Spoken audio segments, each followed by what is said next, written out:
학생 여러분, 안녕하세요. 호쌤입니다. 이번 주 수업은 부득이한 사정으로 오랜만에 현지님 목소리 영상으로 진행합니다.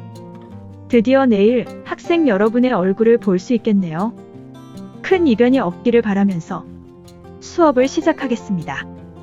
이번 시간에 살펴볼 내용은 교과서 22페이지 공학적 소양입니다. 학습 목표를 함께 읽어보겠습니다. 협동과 윤리 경영 등 공학과 관련된 기초 소양을 이해하고 개발할 수 있다. 공학적 소양은 공학자로서 요구되는 능력입니다.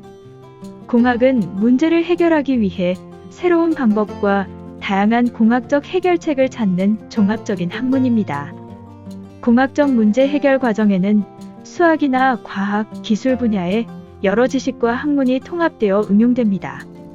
최근에는 사회가 복잡해지면서 공학적 문제 상황이 더욱 복잡해졌고 이에 따라 인문학적인 식견이 이용되기도 합니다. 따라서 공학은 다양한 분야의 학문과 연계하여 발전할 수밖에 없는 것입니다. 사회가 발전함에 따라 공학이 고도화되고 다른 학문들과 융합되면서 이제는 공학자 한 명이 혼자서 모든 문제를 해결하고 새로운 제품을 개발하는 것은 거의 불가능하다고 이야기할 수 있습니다.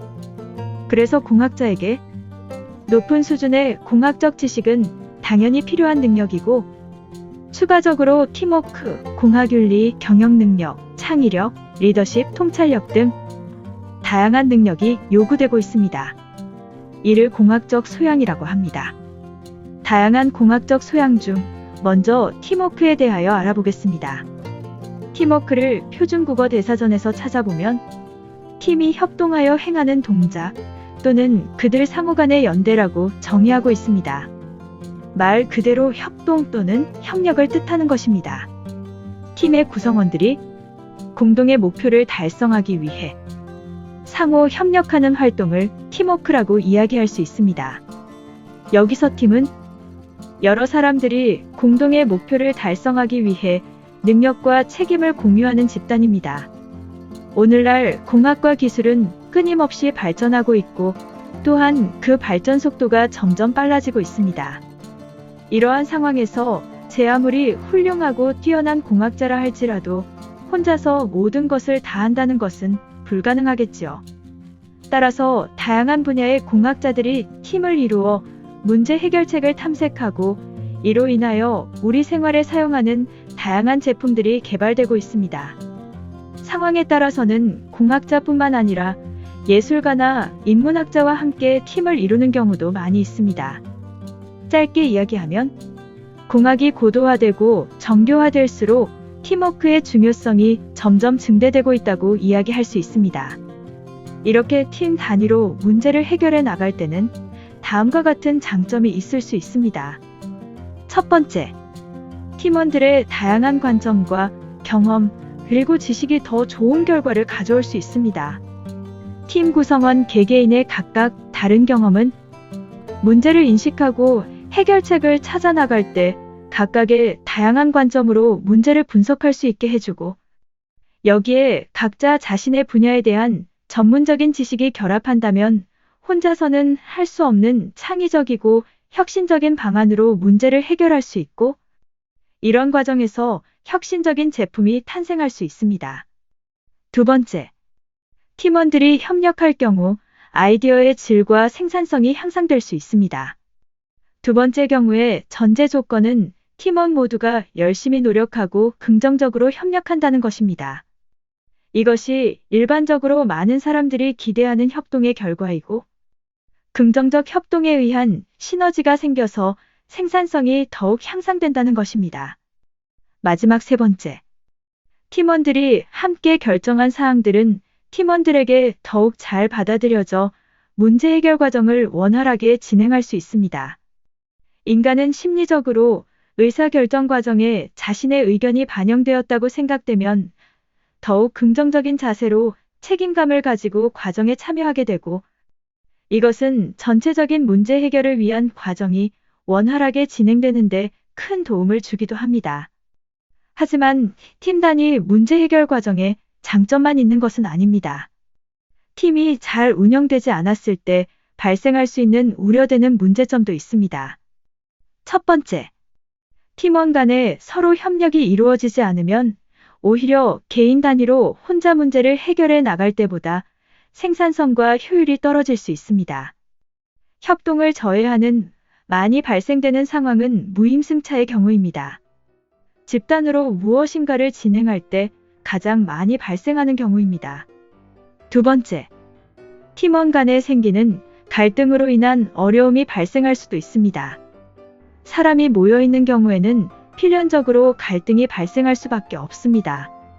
하지만 이러한 구성원 간의 갈등들이 바람직한 방향으로 해소되지 않고 쌓이다 보면 결국에는 팀 전체에 악영향을 줄 수밖에는 없습니다.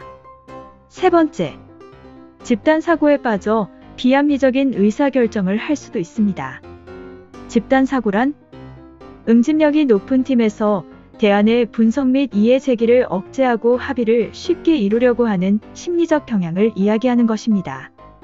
이런 현상은 특히 인간적인 관계가 좋은 집단에서 오랜 기간 함께 일해온 집단에서 많이 발생합니다. 이러한 이유로 모든 문제를 팀 단위로 해결하는 것도 바람직하다고 이야기하기는 어렵습니다. 문제 상황의 성격에 따라 개인 단위로 진행할 것인가, 팀 단위로 진행할 것인가를 결정해야 하며 팀 단위로 문제를 해결해 나갈 때는 리더의 역할이 매우 중요합니다. 다음으로 리더십에 대하여 알아보겠습니다. 공학적 문제를 해결해 나갈 때 팀에서 발생할 수 있는 문제를 최소화하고 팀워크의 효율성을 극대화하기 위해서 리더십을 겸비한 리더는 필수적입니다. 리더십을 또 표준국어 대사전에서 찾아보면 무리를 다스리거나 이끌어가는 지도자로서의 능력이라고 정의하고 있습니다. 팀의 목표를 효율적으로 달성하기 위하여 리더가 팀 전체나 구성원에게 영향력을 행사하는 것이라고 설명할 수 있습니다. 리더십에는 다양한 유형이 있지만 먼저 교과서에서 소개하고 있는 변혁적 리더십, 슈퍼 리더십, 서번트 리더십, 셀프 리더십, 이 네 가지만 알아보도록 하겠습니다. 변혁적 리더십은 조직의 비전을 제시하여 동기를 부여하고 목표 의식을 확고히 하여 조직을 이끄는 리더십입니다. 변혁적 리더십의 예로 많은 사람들이 2002년 월드컵 당시에 대한민국 대표팀 감독이었던 거스 히딩크 감독을 이야기합니다. 슈퍼 리더십은 어떠한 한 사람의 절대적인 통제를 바탕으로 명령에 의하여 조직을 통제하는 리더십입니다. 슈퍼 리더십의 예로는 나폴레옹을 들 수 있습니다. 서번트 리더십은 타인을 섬기는 자세로 리더로서 자신의 이익보다는 조직의 구성원, 조직의 욕구를 우선적으로 만족시키기 위한 헌신적인 리더십입니다. 서번트 리더십의 예로는 테레사 수녀님을 들 수 있습니다. 셀프 리더십은 개인이 스스로 자기 자신의 리더가 되어 스스로를 통제하고 행동하는 리더십입니다. 셀프 리더십의 예로 많은 사람들은 마이크로소프트사의 창립자인 빌 게이츠를 이야기합니다. 어떤 한 가지 리더십만이 좋은 것은 아닙니다. 유능한 리더라면 다양한 리더십을 상황에 맞게 발휘할 수 있어야 합니다. 공학적 리더십 발휘를 위해서는 다음 필수 능력들이 있습니다. 첫 번째, 자신의 전공 분야에 대한 전문성입니다. 당연한 이야기로 자신의 분야에 전문성이나 지식이 없는 리더가 팀원들에게 영향력을 주기는 어려울 것입니다. 두 번째, 팀을 이끌 수 있는 조직 관리 능력입니다. 팀 구성원 개인의 장점을 파악하여 개인의 능력을 극대화할 수 있어야 하고 팀 구성원 간의 갈등을 조정하고 긍정적인 방향으로 해결할 수 있어야 합니다. 세 번째, 다양한 분야에 대한 통찰력입니다. 공학적 리더십의 결과는 공학적 문제의 해결이나 새로운 제품의 출시입니다. 자신들의 결과물이 다른 분야에는 어떤 영향을 줄 수 있는가를 생각할 수 있어야 합니다. 네 번째, 변화에 효과적으로 대처할 수 있는 창의적 사고력입니다. 모든 일이 계획과 같이 시행된다는 것은 거의 불가능합니다. 상황에 맞게 변화하고 대처할 수 있어야 합니다. 마지막으로 공학자로서 갖추어야 할 윤리의식입니다. 공학윤리의 필요성에 대해서는 다음 시간에 자세하게 알아보도록 하겠습니다. 이번 시간에는 여기까지 보도록 하겠습니다.